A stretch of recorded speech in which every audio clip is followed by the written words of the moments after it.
আলোচিত এবং বহুল চর্চিত জুলাই সনদের ভবিষ্যৎ কি হতে যাচ্ছে সেটা নিয়ে আমার মনে অন্ততপক্ষে দ্বিধা আছে।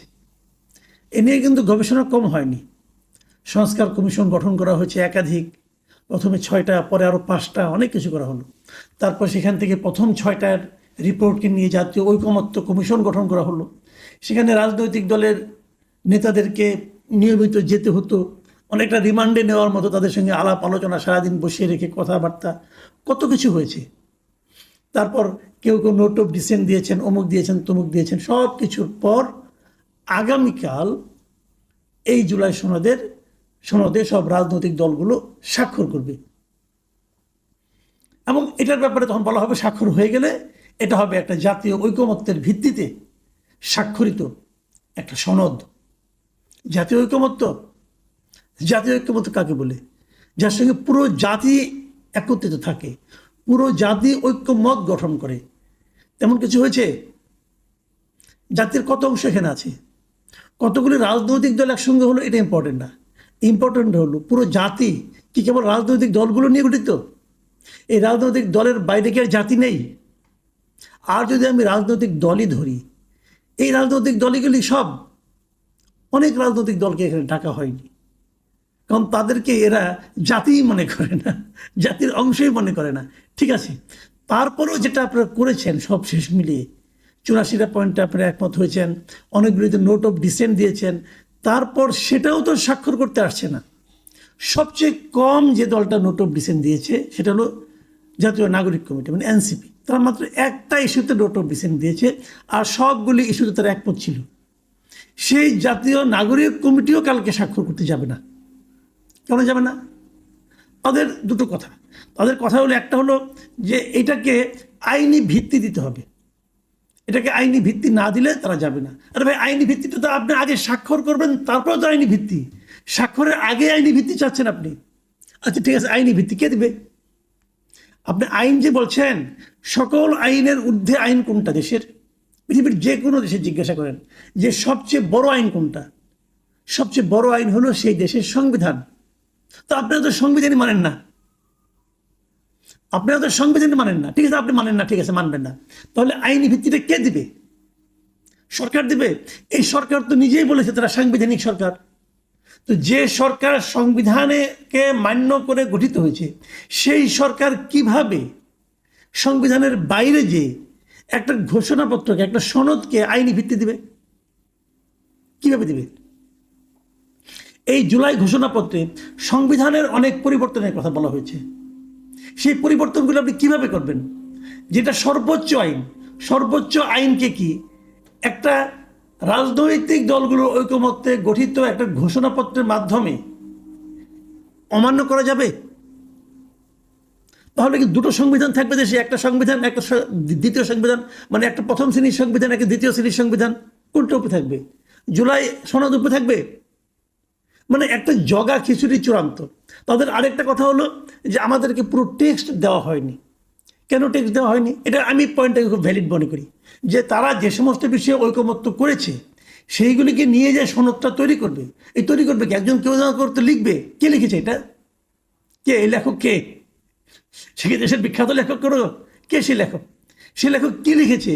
এটা যদি এনসিপি দেখতে চায়, যে আমরা ওই টেক্সটটাকে আগে দেখতে চাই, আমি তাতে কোনো অন্যায় দেখি না। সেটা এনসিপিকে দেখানো হচ্ছে না কেন? তার মানে মুখে বলছে একটা, অনেক সময় দেখবেন আপনার হয় এরকম, গ্রামের মানুষটা আদালতে যায়, থানায় যায় মামলা করতে, মামলাটা মুখে বলে, পুলিশ কি না কি লেখে, তারপর বলে দেন সিগনেচার করেন। সিগনেচার করে দেখা যায় যে তার চাচাতো ভাই আসামি হয়ে গেছে। সে বললে, ভাই আমি তো আমার চাচাতো ভাইকে আসামি বানাই নাই, আমাকে পুলিশ বলছে সিগনেচার করতে, আমি সিগনেচার করেছি। তো এখন এখানেও এরকম হচ্ছে, বিশাল একটা সনদ বানানো হবে, সবাই কাছে নিয়ে আসবে, আপনারা সবাই সাইন করেন, সবাই সাইন করবে, কিন্তু ওখানে আছেটা কি এটা পড়তে হবে না? এনসিপির এই দাবিটা যে একদম যৌক্তিক, মানে টেক্সট আগে পাওয়ার জন্য যে দাবিটা তারা করেছে, এটা একদম যৌক্তিক।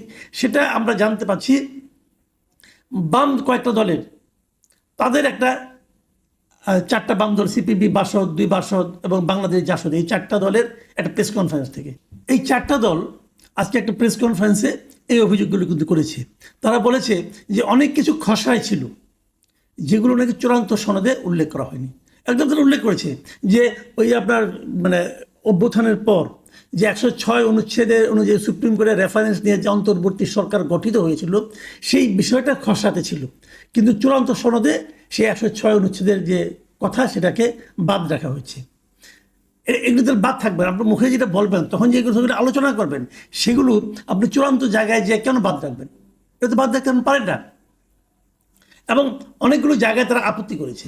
তারা বলেছে যে প্রধান উপদেষ্টা বলেছিল, প্রধান উপদেষ্টা যখন নাকি ঐকমত্য কমিশনের যাত্রা শুরু হয় উদ্বোধনী অনুষ্ঠান, সেখানে প্রধান উপদেষ্টা বলেছিলেন যে সব দল মিলে যে কটা বিষয়ে একমত হবে কেবল সেইগুলিকেই ঐকমত্য হিসাবে বিবেচিত করা হবে তিনি বলেছিলেন। কিন্তু এখন দেখা যাচ্ছে যে অনেকগুলো ব্যাপারে তারা মতামত পোষণ করছে, ভিন্ন মত পোষণ করছে, সেগুলিও কিন্তু ঐকমত্যের মধ্যে ঢুকিয়ে দেওয়া হয়েছে। এই যে আগেই বললাম ড্রাফটটা কে করেছেন ভাই, লিখেছে কে? এই লোকগুলির যোগ্যতা, আমি শুরু থেকে কিন্তু বলে আসছিলাম যে এই সমস্ত ঐকমত্য কমিশন অথবা সংস্কার কমিশনে যাদেরকে নিয়ে করা হয়েছে এই লোকগুলিকে আমার কাছে আপ টু দ্য মার্ক মনে হয় নাই। কিছু লোককে তো আমি চিনি, এদের মধ্যে অনেকে তো আমার সহকর্মীও ছিলেন, তাদের কোয়ালিটি তো আমি জানি। তো তারা যে কি লিখতে পারবে সেটাও মোটামুটি একটা ধারণা করতে পারি। তো এই লেখাটাই ঠিক আছে কিনা, কি বলেছে, কি আলোচনা হয়েছে, আর কি নোট নিয়েছে, আর কি শেষ পর্যন্ত লিখেছে, মানে আনাড়িপনার চূড়ান্ত দেখা যাচ্ছে এখানে। সেরকম একটা সনদে সবাই সিগনেচার করবে কেন? বাম দলগুলিতে একটা চূড়ান্ত কতগুলো পয়েন্ট দিয়েছে তারা, যেগুলো যেমন লিখেছে তারা যে চূড়ান্ত কপি 14 অক্টোবর আমাদের কাছে পাঠিয়েছে সেখানে দেখলাম সর্বসম্মত বিষয় ছাড়াও নোট অফ ডিসেন্ট দেওয়া প্রস্তাবগুলো সনদে যুক্ত করা হয়েছে। মানে যেগুলোতে তারা নোট অফ ডিসেন্ট দিয়েছে, মানে আপত্তি জানিয়েছে, সেগুলো তো আপনি সনদের মধ্যে রাখতে পারেন না, সেগুলো তো বাইরে রাখবেন, সেগুলো আপনি সনদের মধ্যে যুক্ত করেছেন। তো আর যারা অনেকগুলি নোট অফ ডিসেন্টকে ঠিকঠাক মতো লিপিবদ্ধ করা হয়নি, তার মানে পুরো জিনিসটাই হলো কতগুলি আনারি লোকের একটা গোজামিলের রিপোর্ট তারা সামনে নিয়ে আসতেছে। এতদিন ধরে তারা যে কি করেছে, বড় বড় কথা, ডায়লগ, ভাই এত সহজ না। একটা জাতির ভাগ্য নির্ধারণের জন্য আপনারা একটা সনদ বানাবেন, কোনো পূর্ব অভিজ্ঞতা আছে কারো? কেউ ইউনিভার্সিটি মাস্টার ছিলেন, কেউ একদার সাংবাদিক ছিলেন, তারা হলো বিরাট জ্ঞানী লোক। এখানে এত সহজ না ভাই। এখানে একজন লোক আইন বিশেষজ্ঞ নাই, একজন লোকের সংবিধান বিশেষজ্ঞ নাই, তারা একটা সংবিধান সব চেঞ্জ করে একটা সনদ নিয়ে আসতেছে। কে কে স্বাক্ষর করবে কালকে? আগামীকালকে স্বাক্ষর করার কথা, বাম দলগুলো স্বাক্ষর করছে না, এনসিপি স্বাক্ষর করছে না, জামাত করবে বলে মনে হয় না। জামাতে যে সমস্ত কথাবার্তা শুনতেছি তাদের মনে হয় না। বিএনপি হয়তো করতে পারে, বিএনপি বলছে তারা করবে তাদের ওই নোট, কিন্তু তারা যখন দেখবে যে তারা যেগুলিকে নোট অফ ডিসেন্ট দিয়েছিল সেগুলো আবার সামনে নিয়ে আসছে, মানে মূল সনদে অন্তর্ভুক্ত করা হয়েছে, ওটা দেখলে পরে তারাও দিবে কিনা ওটা নিয়েও আমার সন্দেহ আছে। যেমন এই সনদে অনেকগুলি ব্যাপারে বাম দলগুলি আপত্তি জানিয়েছে। তারা বলেছে যে সনদের যে অঙ্গীকারনামা আছে সেই অঙ্গীকারনামার 3 নম্বরে বলা হয়েছে যে জুলাই সনদ নিয়ে কেউ আদালতে শরণাপন্ন হতে পারবে না। তো এটাই তো একজন নাগরিকের মৌলিক ও গণতান্ত্রিক অধিকারের পরিপন্থী। কেন পারবে না? যে কোনো কিছু নিয়ে আদালতে শরণাপন্ন হওয়া যাবে, এটাই একটা দেশের নাগরিকের মৌলিক অধিকার। সেই মৌলিক অধিকার আপনি হরণ করার চেষ্টা করতেছেন এই জুলাই সনদের মাধ্যমে। এবং আমাদের যে স্বাধীনতার যে ঘোষণাপত্র সেটাকে পড়ুন, আপনারা এখান থেকে সরাই ফেলা দিচ্ছেন আপনাদের থেকে, তফসিল থেকে। ভাই কিসের মধ্যে কি? কোথায় স্বাধীনতা যুদ্ধ আর কোথায় জুলাই অভ্যুত্থান? অদ্ভুত। একটা দেশের যে সৃষ্টি জন্ম সেটাকে অস্বীকার করার এবং সেটাকে নানাভাবে অবমূল্যায়িত করার একটা প্রচেষ্টা আমি এখানে দেখতে পাচ্ছি। আমি জানি না কালকে রাজনৈতিক দলগুলো কি করবেন, কিন্তু আমি মনে করি এটা আমাদের জাতির জন্য আলটিমেটলি একটা ঝামেলাই তৈরি করবে আগামীতে। যে প্রস্তাবটা শুরু থেকে বলা হয়েছিল, বিএনপির পক্ষ থেকে বলা হচ্ছিল, তারাও বলছিল যে যেগুলি একমত হয়েছে সেগুলি তারা মানবে, এবং মানার পর পরবর্তী যেগুলো মানে আপনার যেগুলো সংবিধান পরিবর্তন না করলেও চলে সেগুলো তারা এখনই মেনে নেবে এবং রাষ্ট্রপতি অধ্যাদেশের মাধ্যমে সেগুলো বাস্তবায়িত করা হবে। এবং যেগুলো যেন সংবিধান পরিবর্তন করতে হবে সেগুলো তারা পরবর্তী 2 বছর সময়ের মধ্যে আস্তে হবে। সেটাই ছিল সবচেয়ে ভালো। কিন্তু বিএনপির এমন প্রস্তাবকে এই দলগুলো, এই যে এনসিপি, জামাত, তারা অবিশ্বাস করেছে বিএনপির প্রতি। বিএনপির প্রতি তারা যে অনাস্থাটা প্রকাশ করলো করে, তারা এখন কি চাচ্ছে? তারা ওখানে চাচ্ছে আগে এটাকে আইনগত ভিত্তি দিতে হবে, ভিত্তি দিয়ে তার উপর নির্ভর করে নির্বাচন হবে, তারপরে এটা বাস্তবায়ন হবে। What is this? এভাবে হয় না।